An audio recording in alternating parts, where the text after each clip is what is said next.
Here are three things that really surprised me about starting our business. Hi, I'm Dave with Herbalogic. We've been running this herb project now for about 18 years, and these are three things that really kind of surprised me. And of course, Whole Foods is anyway, I'll get there.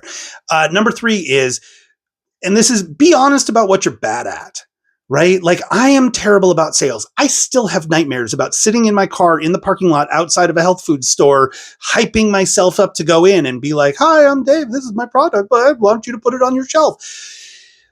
Be honest about what you're bad at. We hired brokers. That's how we solved that problem. And I wish there was a tip or a trick that I could give you to change your mindset to go in there. Maybe like wanting rejection to be the outcome. I don't know. That's some sort of trick that might work for you. But anyway, for me, we hired brokers. We were honest about what we were bad at. We got out of it. Number two is, if you want to run a business that is your passion, for me, Chinese medicine is my background. Herbs are what I love. I love everything about the science, the lore, the history, all of that. And once you are past that idea stage, once you have made the product and you're ready to get it out there, I think my business partner said it best when she said that 90% of what we do would not change if we sold pencils. So get ready to have a very broad toolbox that is not part of your passion.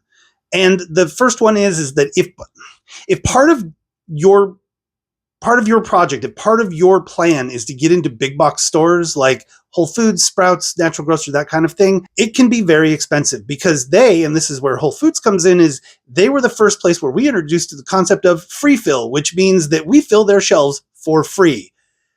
Yeah, the cost of doing business is that your first order is sent to them at no charge to them. And when that's big, like when you get into a whole region, for instance, we got into Sprouts, they had a little over 200 stores and they put us in all of them. That's great, right?